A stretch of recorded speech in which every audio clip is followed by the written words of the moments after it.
ಎಲ್ಲರಿಗೂ ನಮಸ್ಕಾರ. Welcome to Shalini Kaipaka. ಇವತ್ತಿನ ವಿಡಿಯೋದಲ್ಲಿ ಬೆಳಗ್ಗೆ ಟೈಮ್ ತಿಂಡಿಗೆ ಇನ್ಸ್ಟೆಂಟಾಗಿ 5 ನಿಮಿಷದಲ್ಲಿ ರವೆ ದೋಸೆನ ಹೇಗೆ ಮಾಡೋದು ಅಂತ ತೋರಿಸ್ತಾ ಇದ್ದೀನಿ. ಯಾವಾಗ ಬೇಕಾದರೂ ದೋಸೆ ತಿನ್ನಬೇಕು ಅಂತ ಅನ್ನಿಸ್ದಾಗ ತುಂಬಾ ಕ್ವಿಕ್ಕಾಗಿ ಈ ರೆಸಿಪಿನ ಮಾಡ್ಕೋಬೋದು. ಅಕ್ಕಿ ಬೇಡ, ಉದ್ದಿನಬೇಳೆ ಬೇಡ, ಫರ್ಮೆಂಟೇಷನ್ ಏನು ಬೇಡ. ಮೊದಲು ಇಲ್ಲಿ ಒಂದು ಮಿಕ್ಸರ್ ಜಾರ್ಗೆ ಚಿರೋಟಿ ರವೆ ಹಾಕ್ಕೊಳ್ತಾ ಇದ್ದೀನಿ. 1 ಬಟ್ಲಾಗುವಷ್ಟು ಚಿರೋಟಿ ರವೆನ ಹಾಕ್ಕೊಳ್ತಾ ಇದ್ದೀನಿ.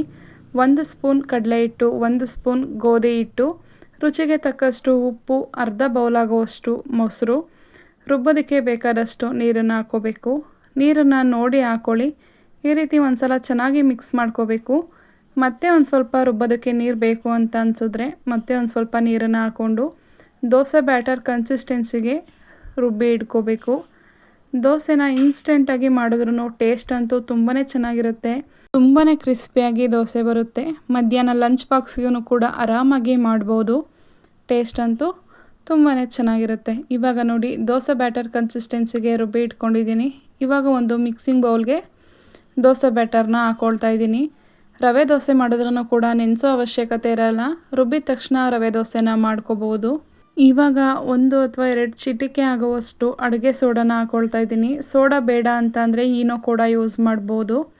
ಇನ್ಸ್ಟೆಂಟಾಗಿ ಮಾಡ್ಕೊಳ್ಳೋದ್ರಿಂದ ಈ ರೀತಿ ಸ್ವಲ್ಪ ಸೋಡಾ ಹಾಕಿದ್ರೆ ದೋಸೆ ಗರಿ ಗರಿಯಾಗಿ ಬರುತ್ತೆ ಅಂತ. ಬೇಡ ಅಂದರೆ ಸ್ಕಿಪ್ ಕೂಡ ಮಾಡ್ಬೋದು. ನೋಡಿ ಈ ರೀತಿ ಚೆನ್ನಾಗಿ ಅಡುಗೆ ಸೋಡಾ ಹಾಕಿದ್ಮೇಲೆ ಮಿಕ್ಸ್ ಮಾಡಿ ಇಟ್ಕೋಬೇಕು. ಈ ಕಡೆ ದೋಸೆ ತವ ಕೂಡ ಚೆನ್ನಾಗಿ ಕಾಯೋದಕ್ಕೆ ಇಟ್ಕೊಂಡಿದ್ದೆ. ತವ ಕೂಡ ತುಂಬಾ ಚೆನ್ನಾಗಿ ಕಾಯ್ದಿದೆ. ಇವಾಗ ಲೋ ಫ್ಲೇಮ್ನ ಇಟ್ಕೊಂಡು ಈ ರೀತಿ ದೋಸೆನ ಹಾಕೋಬೇಕು. ಸೆಟ್ ದೋಸೆ ರೀತಿ ಆದ್ರೂ ಹಾಕೋಬೋದು. ಈ ರೀತಿ ತೆಳುವಾಗಿ ಮಸಾಲೆ ದೋಸೆ ರೀತಿ ಆದ್ರೂ ಕೂಡ ಹಾಕೋಬೋದು. ಯಾವ ರೀತಿ ಹಾಕಿದ್ರೂ ದೋಸೆ ತುಂಬಾ ಚೆನ್ನಾಗಿ ಬರುತ್ತೆ. ಇವಾಗ ಒಂದು 2 ನಿಮಿಷ ಬೇಯಿಸ್ಕೋಬೇಕು. 2 ನಿಮಿಷ ಆಗಿದೆ ನೋಡಿ. ಇವಾಗ ಎಣ್ಣೆನ ಹಾಕ್ಕೊಳ್ತಾ ಇದ್ದೀನಿ. ಎಣ್ಣೆ ಅಥವಾ ತುಪ್ಪ ಯಾವುದಾದ್ರೂ ಕೂಡ ಹಾಕೋಬೋದು. ನಿಮ್ಗೆ ಯಾವ್ದು ಇಷ್ಟ ಆಗುತ್ತೆ ಅದನ್ನು ಹಾಕ್ಕೊಂಡು ಈ ರೀತಿ ಚೆನ್ನಾಗಿ ಒಂದ್ಸಲ ಸ್ಪ್ರೆಡ್ ಮಾಡ್ಕೋಬೇಕು. ನೋಡಿ ದೋಸೆ ಅಂತೂ ತುಂಬಾ ಚೆನ್ನಾಗಿ ಬರ್ತಾಯಿದೆ. ಇನ್ಸ್ಟೆಂಟಾಗಿ ಮಾಡಿರೋದು ಅಂತಲೇ ಅನ್ನಿಸ್ತಾ ಇಲ್ಲ. ರುಚಿನೂ ಕೂಡ ತುಂಬಾ ಚೆನ್ನಾಗಿರುತ್ತೆ. 5 ನಿಮಿಷ ಟೈಮ್ ಇದ್ದರೆ ಸಾಕು ಈ ದೋಸೆನ ಮಾಡ್ಕೋಬೋದು. ಬೆಳಗ್ಗೆ ಬ್ರೇಕ್ಫಾಸ್ಟ್ಗೆ, ನೈಟು ಡಿನ್ನರ್ಗೆ ತುಂಬಾ ಸಿಂಪಲ್ಲಾಗಿ ತುಂಬಾ ಈಸಿಯಾಗಿ ಮಾಡ್ಕೋಬೋದು. ಇವಾಗ 2 ಸೈಡ್ ಕೂಡ 2 ನಿಮಿಷ ಬೇಯಿಸ್ಕೋಬೇಕು. ನೋಡಿ ದೋಸೆನ ತೋರಿಸ್ತಾ ಇದ್ದೀನಿ. ಕಲರ್ ಕೂಡ ತುಂಬಾ ಚೆನ್ನಾಗಿದೆ. ಟೇಸ್ಟ್ ಕೂಡ ಅಷ್ಟೇ ಚೆನ್ನಾಗಿದೆ. ಇನ್ಸ್ಟೆಂಟಾಗಿ ಮಾಡಿರೋ ದೋಸೆ ಅಂತ ಅನಿಸೋದೇ ಇಲ್ಲ. ಫರ್ಮೆಂಟೇಷನ್ ಮಾಡಿರೋ ದೋಸೆ ಅಂತ ಅನಿಸುತ್ತೆ. ತುಂಬಾ ಗರಿ ಗರಿಯಾಗಿ ದೋಸೆ ಬರುತ್ತೆ.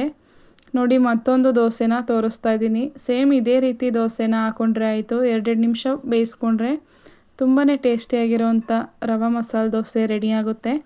ಸೆಟ್ ದೋಸೆ ರೀತಿ ಕೂಡ ಹಾಕೋಬೋದು.